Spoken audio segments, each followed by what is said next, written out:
The Asian American Pacific Islander Nurses Association of Nevada presents Healthy Mondays with AAPINA of Nevada. Start the week healthy and right with interesting conversations on living a healthy lifestyle. And now, your Healthy Mondays host, Dr. Mary Faye Axon Armstrong. Aloha! Good evening! Magandang gabi po sa inyong lahat. Naimbag nga rabi in Ilocano, maayong gabi in Cebuano. Maraming salamat po sa inyong pakikinig sa aming programa, Healthy Monday with the AAPINA of Nevada. I'm yours truly, Dr. Mary Faye Axon Armstrong, founding president of the AAPINA of Nevada and also a professor in nursing at Roseman University College of Nursing. Well, tonight is going to be a first series of our broadcast regarding a very important event that's happening that is directly related to our Asian population. You probably already heard what's happening, increased prevalence of hate crimes against Asian population. And that is a sad news for us because we truly feel that we are part of the community, we are contributing population to the society in the United States, especially. Actually, globally, all over the world, you can see Filipinos working side by side with different nationalities. So tonight I have a very special guest who in his own right has the insight and perspective that we can translate to and relate to as Asians ourselves. Dr. Pao Lee Vue. He is the Director of Community Engagement and Diversity Initiatives at Nevada State College.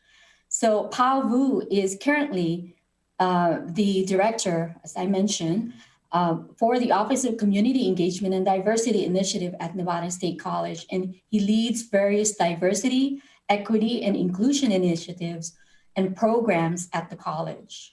Prior to his current role, he was Director of Asian American and Multicultural Affairs at Minnesota State University, Mankato. And prior to that, he was an Associate Professor in Sociology at St. John Fisher College. He has published in the area of race, intersectionality, and social justice, which include a book entitled Assimilation and the Gendered Color Line. And he has also taught courses in that area for over a decade. So I want to welcome Dr. Pao Lee Vue to Healthy Mondays. Dr. Vue, welcome to Healthy Mondays. Thank you, Dr. Axon Armstrong, and thank you for the invitation. Excited to be here on the show. Thank you for agreeing to be our special guest tonight. And maybe from here on, we can just refer to ourselves in the first name basis now that I'm going to get to know you. I'm sure that you're going to share some of your personal insights about this situation we are hearing now, which we shouldn't have been experiencing, right? Our co-Asian. But before we do that, I just wanted to read to our listeners out there a special message from our current president, Dr. Raymond Serafica, who is also an associate professor from UNLV. And I'm sure that he won't mind me reading this because this is very important. This is a call to action regarding anti-Asian Pacific Islander hate crimes. And he said, "Dear AAPINA of Nevada family, in recent weeks, media outlets have reported a rising number of cases of violence toward members of the Asian and Pacific Islander individuals. Some of these incidents have unfortunately ended in the loss of life and injuries.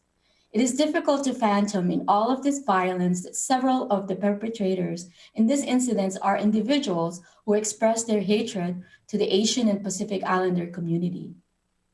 And more importantly, it's difficult in realizing so many of these incidents have targeted the API elders.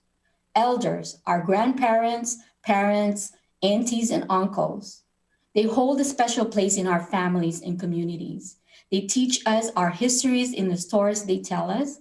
They connect us to our mother tongue with the languages they speak, and they help us bridge cultures in the skills and habits they share with us. Since the COVID-19 pandemic took this country by storm last March, acts of racism and xenophobia towards Asian and Asian Americans have increased exponentially. Between March and October of last year, numerous hate crimes toward individuals in the Asian diaspora were reported, and those numbers are going up every week.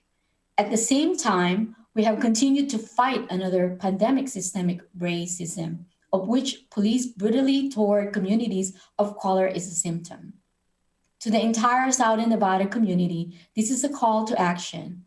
In the eyes of the United States, Asian Pacific Islander nurse communities continue to be seen as forever foreigners, an oppressive idea perpetuated by systems, and it will take all communities coming and working together to bring an end to this idea. Our president, Ray Sarapica of AAPINA of Nevada, asked for you to be vigilant, cautious, and exercise all the necessary precautions to protect yourselves and your families during these times. Use our roles as nurses to educate, but also to acknowledge the pain and frustration, and to offer and extend love, peace, and healing to ourselves and others. Your AAPINA of Nevada Executive Committee, Dr. Ray Sarafica, Dr. Sarah Barinas, Dr. Ludi Lassus, Dr. Kay Fontanilla, and Dr. Mary Faye Axon Armstrong are available to listen to your sentiments as we use this time to support each other. Also, just like tonight, please stay tuned for our Healthy Mondays every week, because we're going to make this a serious broadcast. If you need our support, you can email us at AAPINANV@gmail.com. That's apinanevada@gmail.com. Sincerely, Ray Sarafica. And Ray Sarafica is our AAPINA of Nevada president for 2021 and 2022.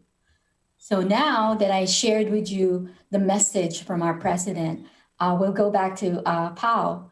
So Pao, we had some questions that we have prepared, but of course, if there's a passion in any area, we can certainly extend to that. I guess the first question I had is, can you tell us about your background related to diversity? And you have already read a little bit from your bio. Yeah, thank you for that. And that was a really, really strong statement. And so I want to thank your president for issuing that statement. Some of the stuff that I may end up talking about today is also in line with that entire statement. So I want to say again, thank you for including me in on this conversation. This is something that I'm very passionate about. But yeah, so I'll talk a little bit about my background. My PhD is in sociology. I got my PhD from the University of Minnesota, Twin Cities, back in 2009. My primary areas of research and teaching interests are race, ethnicity, intersectionality, and inequality. So it's really focused on structured inequalities. So race, class, gender, that type of stuff. And I've been teaching for over 10 years. I was a tenured associate professor in sociology at one point, also co-director of women and gender studies at St. John Fisher College. And then I switched over and started doing full-time work in diversity, equity, inclusion. My first full-time job in DEI was at Minnesota State University, Mankato, as their director of Asian American Multicultural Affairs. And then now, of course, I'm here at Nevada State. But overall, while I am academically trained in sociology, I would also view myself as a bit of a public sociologist or a public scholar who does public scholarship as well. So if you just Google my name, I'm certain that you're going to find some of the articles like op-eds and stuff like that that I've also written, not just the peer-reviewed stuff in academia, but also op-eds. Wow, so you are the real, you're most qualified to talk about this topic. And I'm sure you have seen a lot of different incidences directing with diversity and the topic that we're talking tonight. Well, I'm definitely passionate about it. My writings, I've toned down like the amount of writing that I've done over the years as I've taken on more administrative responsibilities. But definitely this is an area of passion for me. Some of my friends, some of my colleagues are still sharing stuff through social media. I'm still keeping up to date to stuff like that. I'm still digging up research in the area and trying to stay up to date on these topics as well. But yeah, thank you though. Yeah, in addition to this, I know I'm also working on a book chapter that hopefully is going to be published next year, talking about a vulnerable population. I mean, the Asian and Pacific Islander side by side with African Americans and Native Americans, Hispanic, we're all considered ethnic minorities, right? And it's so sad that this hate crimes is happening towards us. We're already oppressed in so many ways, health wise, because our cultural beliefs of not seeking help, especially in mental health, put us in a situation where we're not getting good access or even timely addressing our needs in that aspect. And now we are now having this hate crimes physically. So I'm sure that you saw a lot of those controversies in the media, because I looked up and kind of researched, what is really happening. You only see it on social media, and is there anyone who actually investigated if it is truly a hate crime? Maybe it's an isolated incident, but the more that I dig into it, the more that I feel like, okay, this is really beginning to look like hate crimes.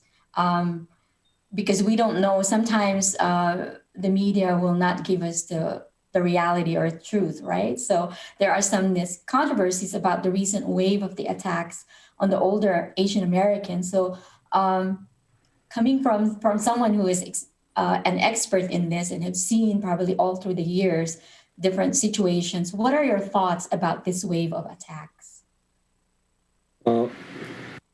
I think you hit the nail on the head with regards to that it's a trend. It's like it's not just isolated incidents, and really these are more so. I know that some people keep on going back to Trump and be like, oh, well, it's because of Trump. It's because of the language that he's using using words like the China virus or Kung flu. The rise in hate, while you can say that former President Donald Trump contributed to increasing and making things worse, but that's it. Like he made a really bad situation worse than it had to be. And so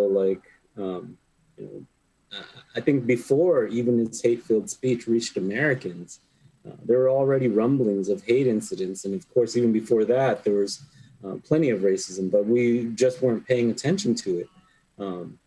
In terms of social media, before, again, all this hate speech, I was already seeing stuff in social media about hate incidents. People were literally recording themselves, recording others, engaging in these hate crimes across the United States. And so really, you can't really attribute this to just President Donald Trump's hate. He just fanned the flames and made things much, much worse. And the way that I look at it is that, again, racism toward anti-Asian racism and xenophobia has been around with us for a long, long time. We just don't talk about it, and we need to talk more about it. From murders and lynchings from during the 1800s, when Chinese immigrants were used to build the Transcontinental Railroad, to the murder of Vincent Chin in Detroit in the 1980s, where two white men mistook Shin for being Japanese. And they ended up murdering Shin because they thought that it was the Japanese fault for losing their jobs. And so, that was really they were really trying to target Japanese, but they didn't know that Shin wasn't Japanese. To them, it didn't matter if he was Japanese or not. And ultimately what happened in that case was that they got fined $3,000 only. They didn't get any jail time, nothing. And that shows just how our lives are not valued in American society, and that's only some of those incidents. That's violence right now by others, but even the state, in terms of state-sponsored hate, you can go back to the Chinese Exclusion Act or even Franklin D. Roosevelt's executive orders to place Japanese Americans in concentration camps. And all of these types of racism, does it sometimes, and notice I said sometimes, get covered in US history in K through 12 education? Sometimes, but it doesn't get emphasized very much. And so a lot of this is, in line with what you were saying earlier with your president's statement that the ways in which we're racialized as perpetual foreigners. No matter how long we've been living in the United States, even if we're third generation, fourth generation immigrants or refugees, we're still viewed as outsiders. And so our histories, our stories are not being told. And so everybody keeps thinking like, oh, it's just because they're a newer group. And other ways in which we're racialized is that somehow we're honorary whites. Make no mistake, we aren't honorary whites. With just a few pieces of historical stuff that I just mentioned right now that I've shared, it should demonstrate to Americans that we aren't honorary whites. We've been oppressed throughout American history, and yet those pieces of history aren't being told very often. It rarely gets mentioned in U.S. history classes. It's the first time I heard about honorary whites. So it's interesting. I'm learning from this, broadcast. And I just wanted to interject that social media is very, very powerful.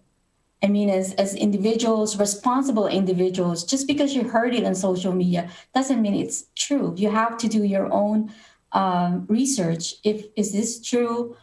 We need to be accountable for our actions. Just because if the former president had told you to jump off the bridge or jump off the cliff, would you? Just because he said it. So come on, we have to wake up and be accountable for our actions and stop blaming other people for your actions. Because if someone said that to you, that doesn't mean you have to do it. You also have the choice to do what it is that the other person tells you to do. Unless you are stupid or you're a fool, then you do exactly what the other person tells you to do.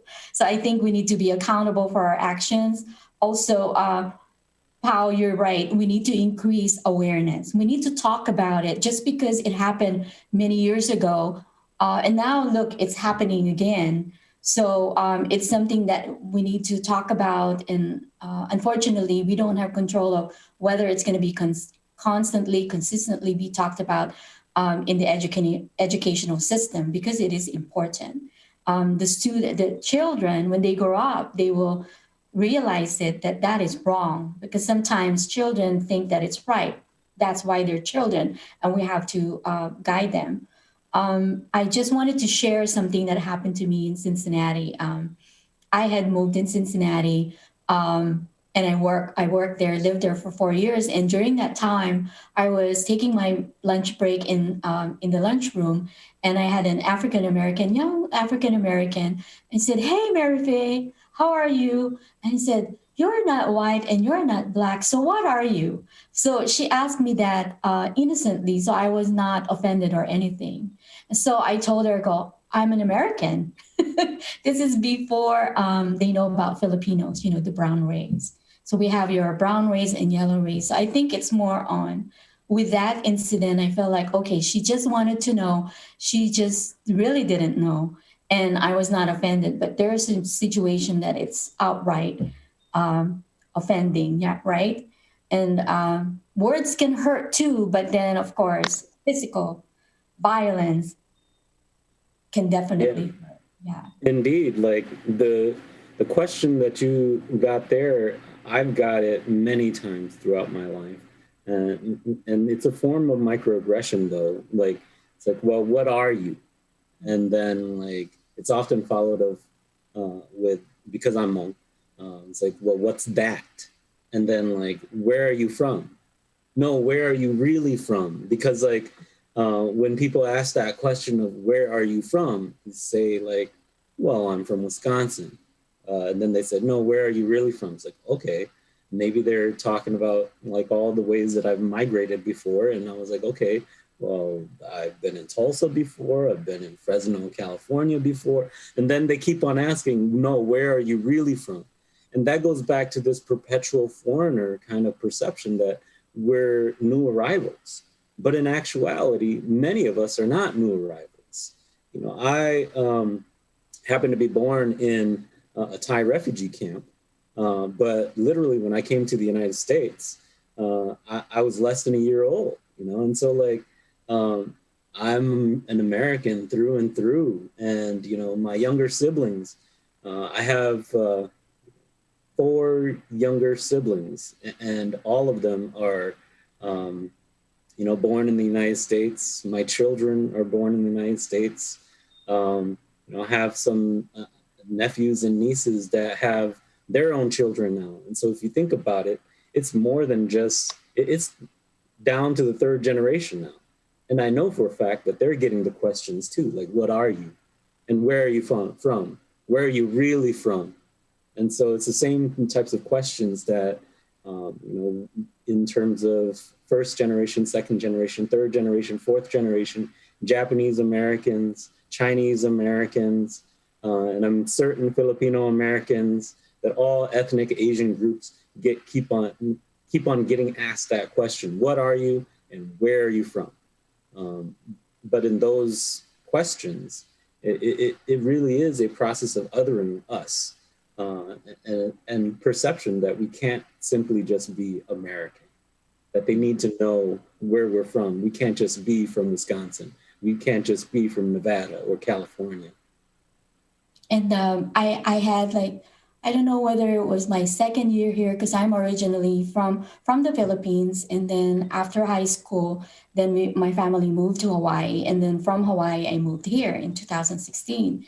So I think we're rushing to go to one of the Asian Community Development Council Health Fair. And I wanted to get some gift certificates for raffles that we are going to be doing for the event. So I was in line, and there was this one gentleman behind me, and he's elderly, and I was putting in my passcode on my card, and he was very close, like right behind me. So I turned around and said, "I'm sorry, but can I get some privacy, because I'm putting in my personal information?" And he told me that no, I'm not moving. And he said to me, and he said something else, and then he said to me, I said, "Sir, you really are in my, can you please move?" And he goes like, "You go back to where you came from." He goes like that. This Filipinos and like that. And I was like shocked, because I was like, when it happens to you, you just like flabbergasted. I was flabbergasted. After that, I was like, I didn't know what to say, because it was like, is it really happening to me? Is this really happening to me? So I'm sure those who are directly affected with these anti-crimes, anti-Asian hate crimes, probably saying to themselves like, is this really happening to me? Yeah. So indeed, and and that stuff is happening in Henderson, Las Vegas here. It's only increased since the pandemic here. Like, that stuff was happening before, but now even the level of violence. So as you were saying, with these different types of hate incidents, I would also want to distinguish that there are, crimes, there are hate incidents in terms of incidents that are motivated by perceptions about groups, negative perceptions about groups. And then there are hate crimes, the two put together. And oftentimes hate crimes are really crimes, oftentimes involving violent crimes, involving assault, murder, motivated by hate, because we've seen some of those incidents recently. But one thing that some people have been saying, like, maybe perhaps some of these incidents of assault, murder, aren't necessarily hate crimes, that they might just be simply murders, or they might just be acts of violence. But, notice it went from like, go back to your own country, and oftentimes it's used with the C word. That's a racial slur toward all Asian Americans. It doesn't matter if you and that word does come from the Korean War. And I'm not sure if it's appropriate for me to say, but the G word that I say that gets used against Asians. And then the C word, doesn't matter if you're Chinese or not. It gets used as a racial slur against you all the time. But the way in which it's a hate crime, or that these we know are hate incidents, motivated by people's racism, and not simply just like, well, that's just like an assault, simple assault. That's just acts of intimidation and just people being crabby in public. No. It's because of the pattern in which it's happening, that the aggregate level of all these things happening on a scale, national scale, that's what makes it reflective of anti-Asian racism. And so it's not just like, well, the stabbing that recently happened in New York. How do we know that that stabbing was a hate crime? It's because of all the other incidents that are happening right now against specifically Asian Americans and Pacific Islanders. Yeah, so there were this, I think I shared this information with you as part of our talk today, that there were 3 incidents, because some people, they don't want to watch any news anymore because they are all negative. And so I know someone like, I don't want to watch the news anymore because it just depressed me. So there's 3 incidents in social media. One is a video of a 91-year-old person being violently pushed to the ground in Chinatown in Oakland, California. And then the second one is another elderly, 85-year-old being shoved to the ground in San Francisco. And unfortunately, this elderly later died from his injuries. And then the last one, probably not the last one, but this is just the 3 incidents that I'm mentioning. An incident in New York City, a 61-year-old Filipino American. And this one is not, he's 61, he's still stronger than the 85-year-old and 91-year-old. And this 61-year-old Filipino American who was slashed in the face while riding the subway. So we try not to think of these incidents as anti-Asian hate crimes, but if it is not, what do you call it? What do you think it is? So just like you were saying, they're minimizing it. It's almost like incivility. You can, if you don't want to call it incivility, so you would just rather call it like they were just being unprofessional. Incivility and unprofessionalism are 2 different things, So Exactly. The same thing with the hate crimes. Hate crimes, when you put it together, then that is violence, right? And I think I understand too why sometimes prosecutors choose not to prosecute certain crimes as hate crimes, because then you have to prove that the crime itself was motivated at that time. And so that specific crime, like even if like there's been other cases that I've looked at before in the past, such as another assault on an elderly individual from many years ago, not many, but several years ago. There was a case out of Wisconsin where they ended up not choosing not to prosecute as a hate crime, while it was very clear that it was a hate crime because of the level of violence that was used against the individual. And so you still have to prove, like as a prosecutor, like, okay, not only is this a crime, but this was a crime that was motivated in this incident because of the person's race or whatever group affiliation that they had. And that makes it a little bit more difficult because if they get off of that hate crime, they could potentially not serve any time at all. And so sometimes it's much easier for prosecutors to just simply, prosecute based on the assault, based on attempted murder, and not tacking on, because when you're actually trying to say it's a hate crime, then you have to try and get into the mind of the individual and convince a jury that this was the person's intent and it was motivated by hate. That makes it a little bit more difficult. But at the same time, we can think about legal standards versus just in terms of our own community's understanding and recognition that this is like, these are hate crimes. It might be that, well, it's good to get these individuals, prosecuted for hate crimes when they are engaging in hate crimes. But when it's not prosecuted as a hate crime, I think socially we still need to recognize it from like the grand scale of things, from the national level, that again, these are hate crimes happening to us because we are of AAPI descent. Wow, thank you for sharing the legality of it. Again, I learned something here.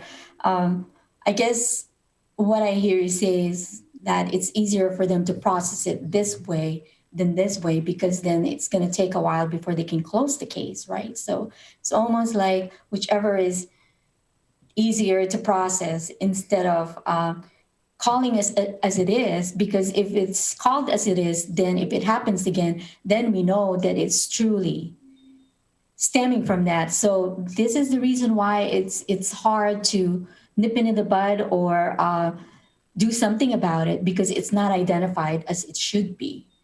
So I know that my next question to you is, okay, go ahead. I was just going to say, like the incident in New York right now, where, and it's not one of the cases you mentioned, it's a very recent case in the last several days here, but there was a man, and all of a sudden he got stabbed in the back.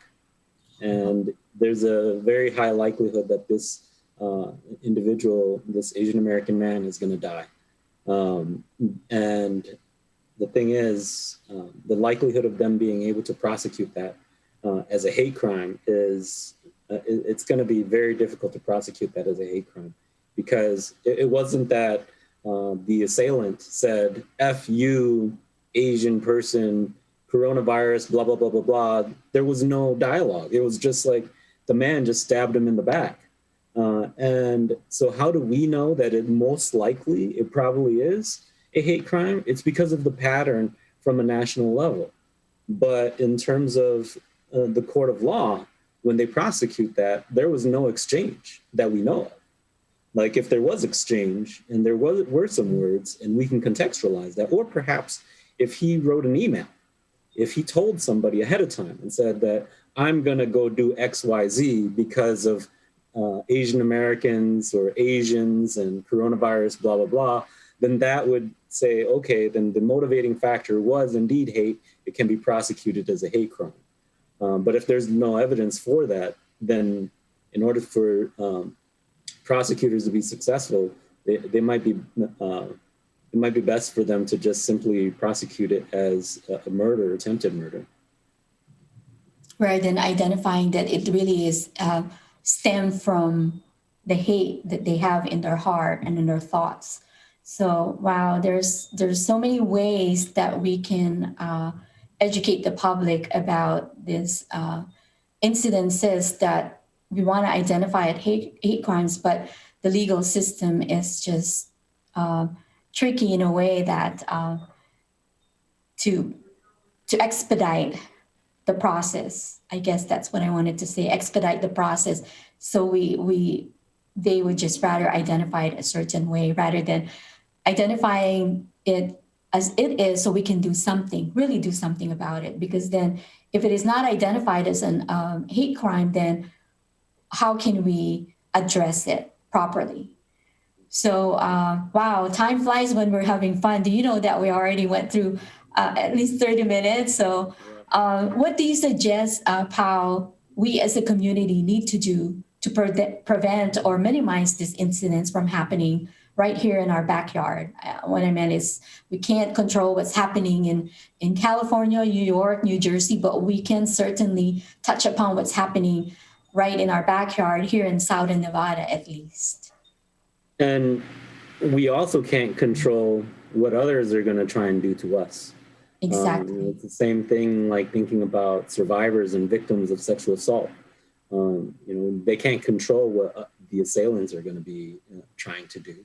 And so I do want to just make that clear too, that if you end up being a victim or a survivor of some of these hate crimes and incidents, nothing on you.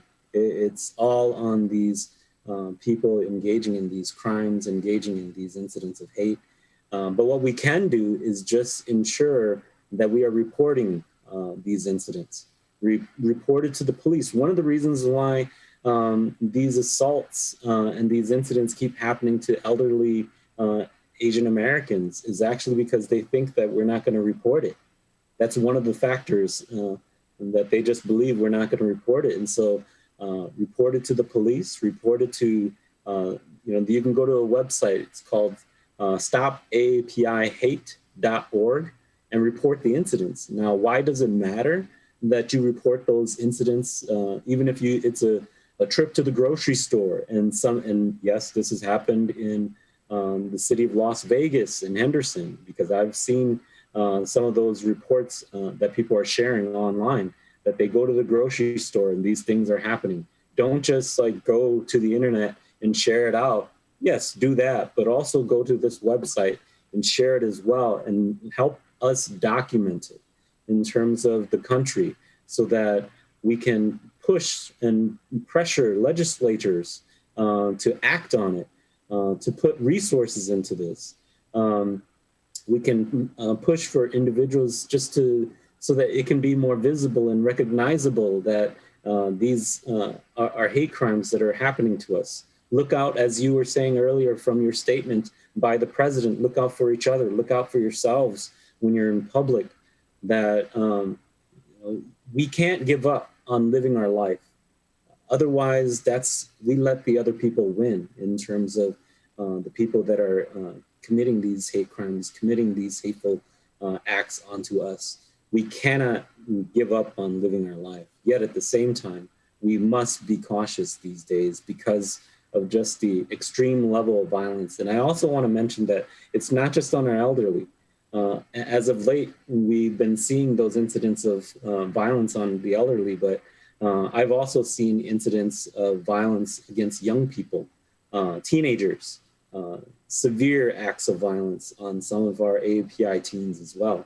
And I bet a lot of people didn't know, but before the pandemic, before all this, in terms of bullying, the one group that experienced one of the highest levels, in fact, the highest level of racial bullying was actually AAPIs.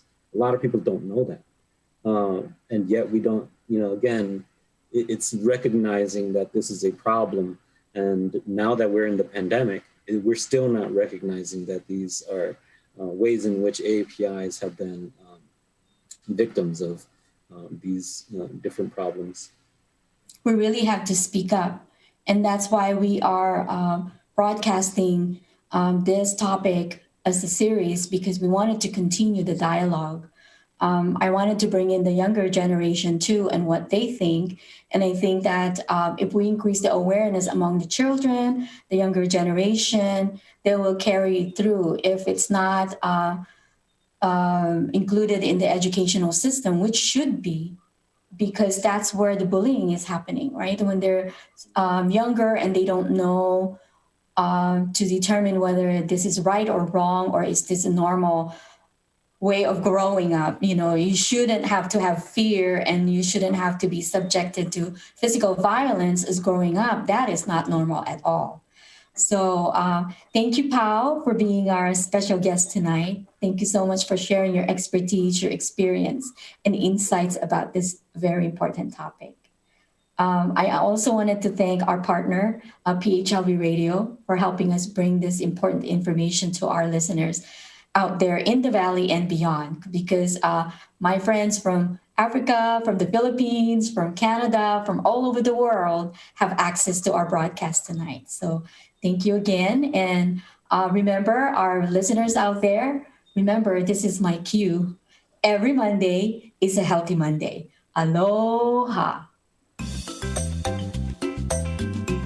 The Asian American Pacific Islander Nurses Association of Nevada has just brought you Healthy Mondays with AAPINA of Nevada.